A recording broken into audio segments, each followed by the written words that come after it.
Again, I'm going to go ahead and get started. So welcome to our webinar. Our topic today will be an overview on how to define your company and its future through the use of organizational development. I want to quickly point out that at the end of this webinar, we'll have a Q&A session. There is a small section on your screen that will allow you to type in questions at any time during the presentation, and I can answer them at the end. So don't be afraid as we go through to send me a quick message, and we'll take a look at the end. Presentation will last about 30 to 45 minutes. So let's begin. On our agenda today, we will cover an array of topics in a pipeline type format. We're going to talk about what is organizational development and what areas in your company it specifically touches upon. We'll then discuss how this filters down to your team, leadership, culture, and essentially your hiring and onboarding process, along with recruiting.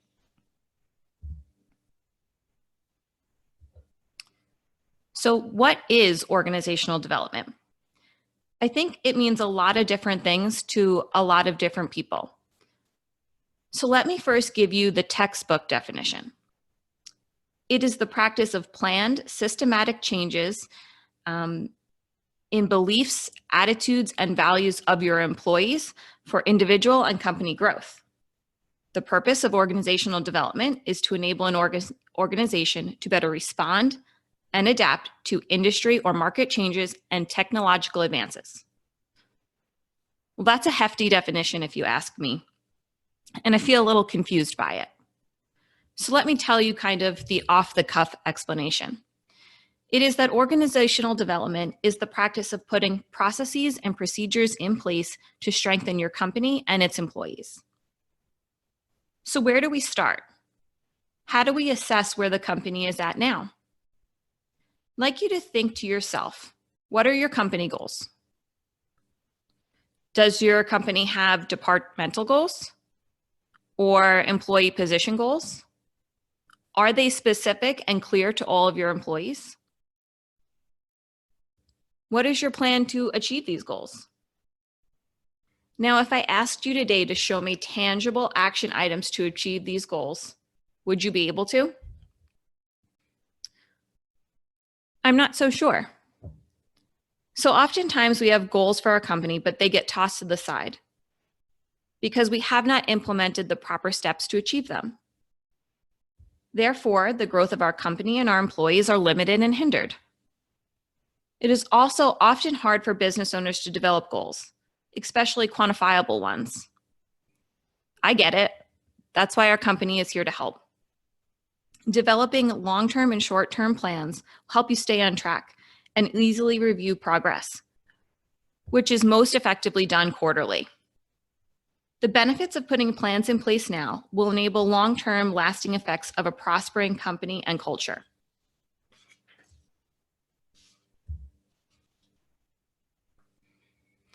Now, I might sound a bit redundant, and that's okay. But we, as business owners, always want to be identifying and setting company goals.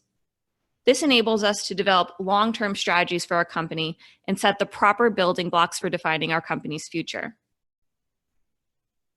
Setting these goals and being in the know will allow us to identify potential risks we may come across in obtaining our goals. If we identify these potential risks, we can develop possible solutions to keep our goals on track. At this point, you may be saying, so what are the benefits to what seems like a lot of work, or maybe what even seems like nonsense work to you? You may be thinking, I know my company goals. I want to increase my profits, increase revenue, and have overall success. And I'm going to say to you, what's your specific vision? And how are you going to get there?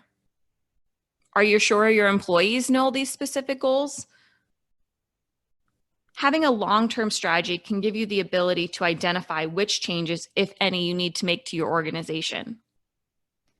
Like in the previous slide, I mentioned identifying. You can prepare for potential risks and liability issues that may arise in your company's future. You can also identify and set those financial and revenue goals. But you need to have quantifiable ones here. A benefit that's wrapped in, is that it allows your organization to build an effective team and plan for your changes in staffing needs. Some essential components to using this strategy can be writing down those short-term and long-term goals. Make sure all members of your organization are aware of these goals and their role in the organization's success. Be prepared for future compliance issues as company size increases and laws change. Also, make sure to have a system down for knowing when employee law and state regulations are changing, because they are constantly doing so.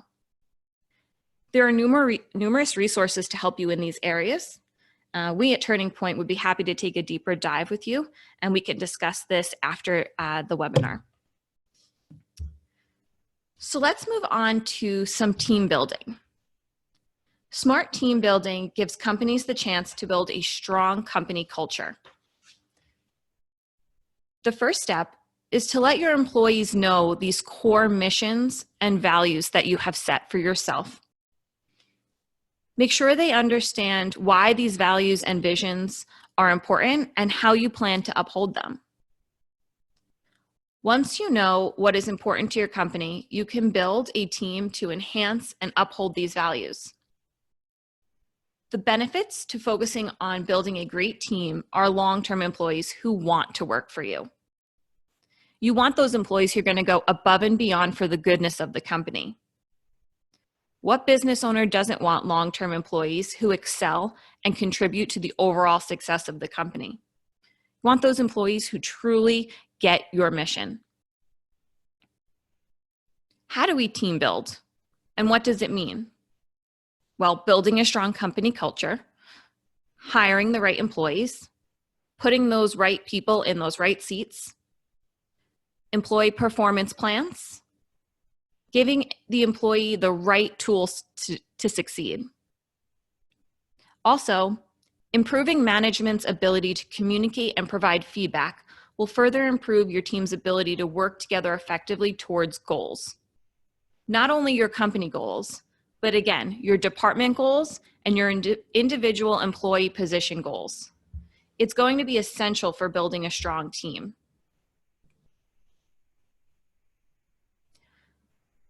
I know this title, hiring, is everyone's least favorite topic. I certainly get it. But it's essential if we're going to grow. So let's discuss the employee position goals and how to obtain them. Well, unfortunately, it starts with hiring.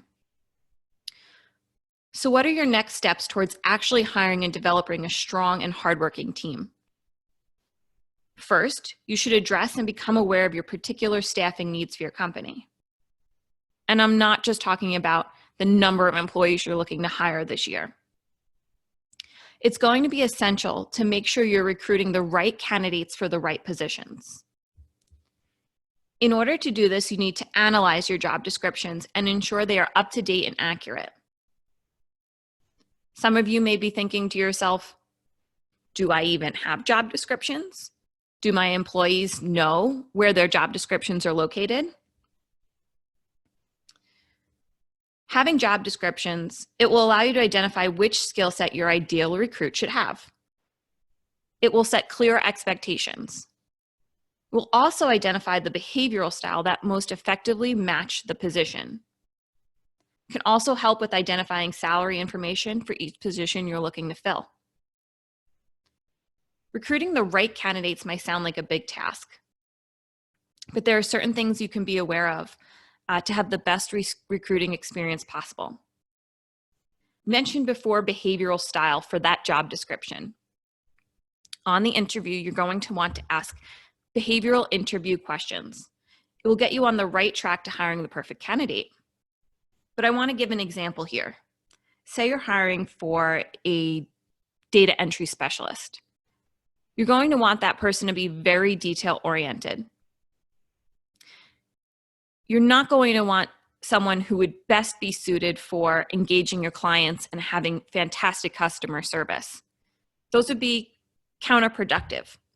The employee won't be satisfied, and they'll likely miss over great data entry that they could be inputting into your system. So ensuring that you know which behavioral style will match with which job is going to be imperative. It's also essential that you hire for your company's culture and let your candidates know your mission and vision. Background checks and personality tests can help verify whether an employee will succeed in a particular role.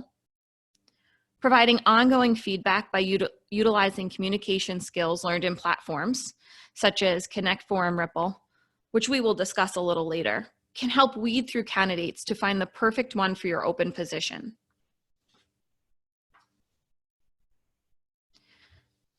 Now, after hiring is going to come the onboarding process. It's going to be an essential task to ensuring that your hiring went well and now you're onboarding that proper person. You want to make sure that that job description is detailed and the job goals are clearly identified, and having set performance review dates that the new employee is aware of. You want to make sure through this whole hiring and onboarding process that you are also being 100% compliant. What questions to ask, what questions not to ask, what documents to retain, what documents not to retain, how to properly store them and avoid those fees, fines, and lawsuits that can occur. It is my recommendation that a trained HR professional assist you in this area because it is so important to be compliant.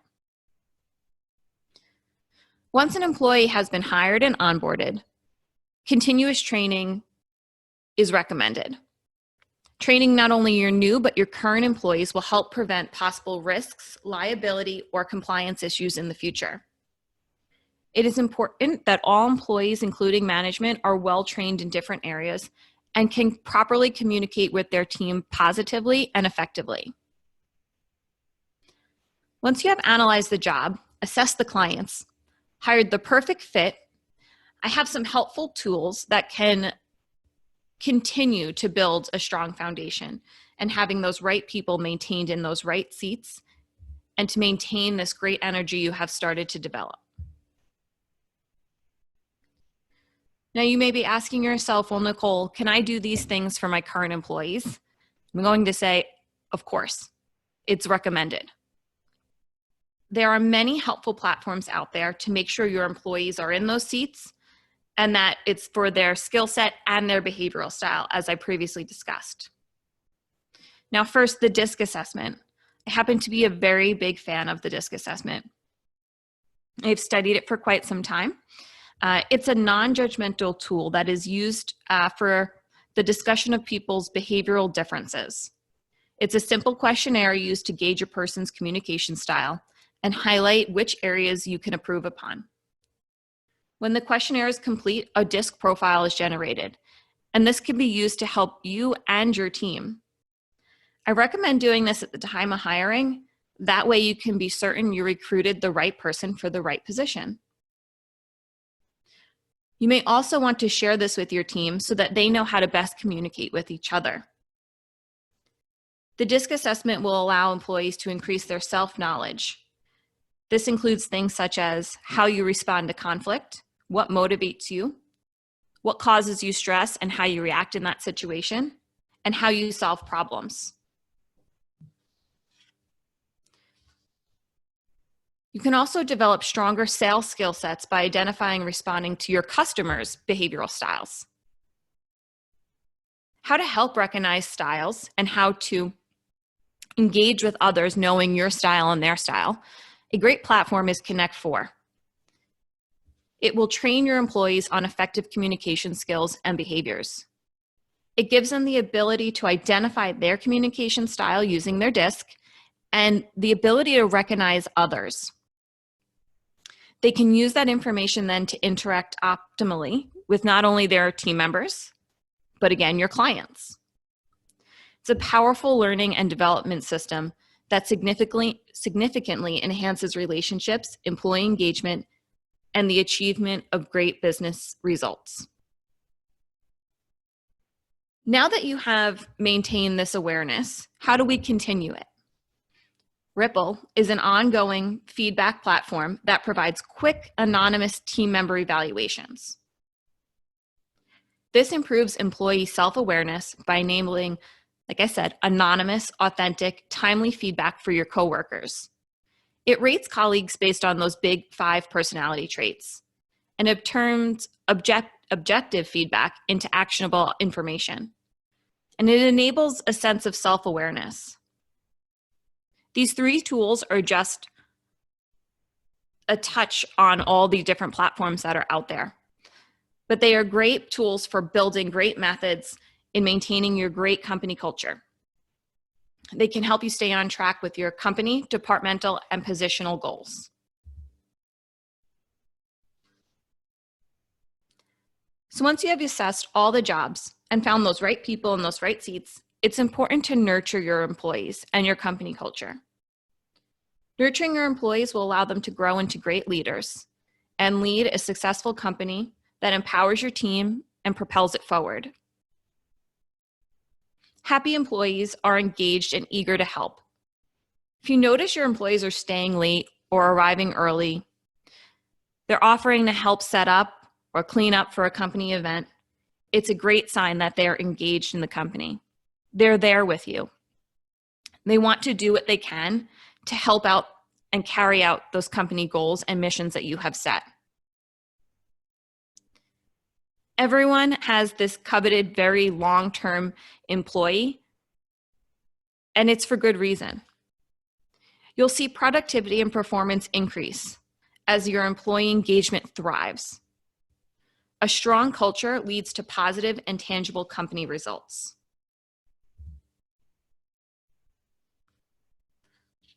So how does this all connect to each other? Goals.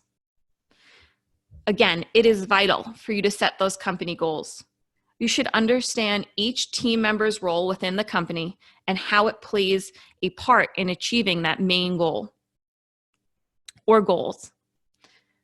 Also ensure that your team members are aware of each goal and how it specifically relates to them and their specific actionable items.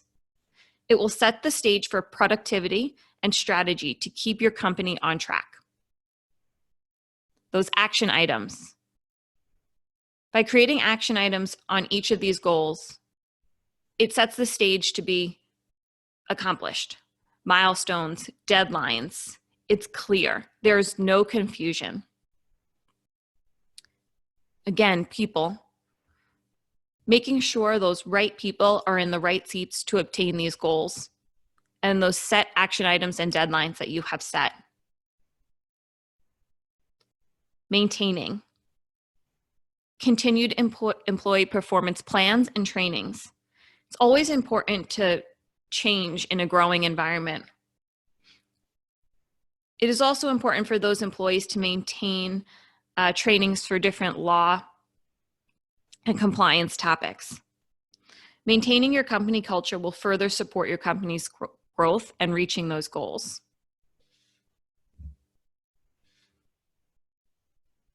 So what are your next steps?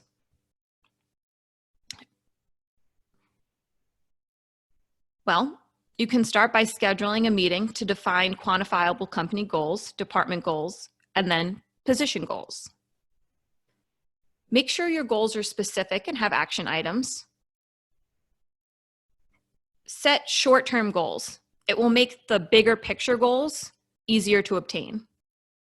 Again, deadlines, milestones, set recurring check-ins. Make sure those goals are public to everyone within the company. Allow them to provide feedback. Allow them to provide you with insight. Evaluate all those positions. Have a job analysis. Remember that hiring and onboarding process and performance reviews are going to be essential.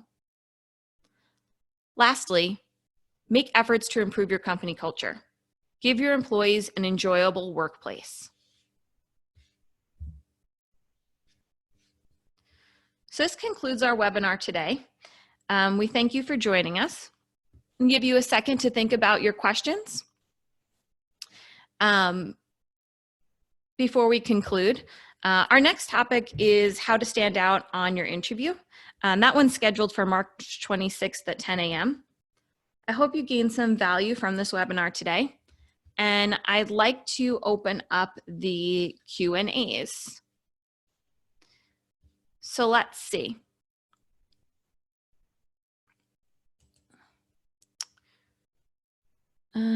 Julie. Hi, Julie. Thanks for joining us today. Let's see. Julie's question. What are some steps I can take to improve my company culture?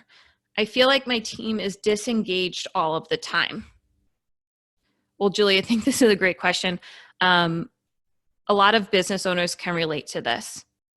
My suggestion would be to start just getting to know your employees. What are their motivators? What drives them to do their best? For some employees, that may be education, it may be leadership, and some of them it just might be monetary value. But whatever it is, I think you should find out what drives them, where they want to go within the company, and make sure that they are truly engaged with your vision. Allow them to grow in a way that entices them. I hope that gave you some insight, Julie, and some motivators for going forward. Let's see. Rob. Rob is asking, I am the CEO of a mid-sized corporation, and being the CEO, I am set on working fast-paced, doing high-level strategic and visionary projects. How do I train myself to sit down and put all of my visions into an action and set goals? Well, Rob, I know this is a great struggle for most CEOs. CEOs tend to have a behavioral style that's a very fast-paced. It's a visionary. A visionary always needs an implementer. CEOs tend to have high self-confidence, they're risk takers, they're problem solvers, they create that vision for moving your company forward. But they don't always have that skill set or that behavioral style that actually puts these things into place. That would be the implementer of the company. Every CEO is going to want to make sure that they have one. It can be frustrating for CEOs to sit down and focus on those deadlines, those milestones, those action items, writing out those plans. So recognize, Rob, your strengths, but also recognize your weaknesses. So make sure you have that right hand, that someone that's on your side that can put all of your ideas into realistic accomplishments. This may include having them hire the right person, having them implement all of these strategies that are going to flow up the pipeline. There are definitely people out there that enjoy that type of work, that love process, love procedure. So it's going to be essential that you as a CEO, Rob, if you are really struggling with the day-to-day documents, the process, have someone that loves it. It will make your job seem less threatening. It will make having these obtainable goals easier through process and plans. I think that is all the time we have. Thank you again. Please feel free to contact us with any further questions that may arise as you go on throughout your day. I'm sure I've given you a lot to think about. We're here to help, and contact us at any time. I hope to see you, like I said, on our next webinar. Have a great day.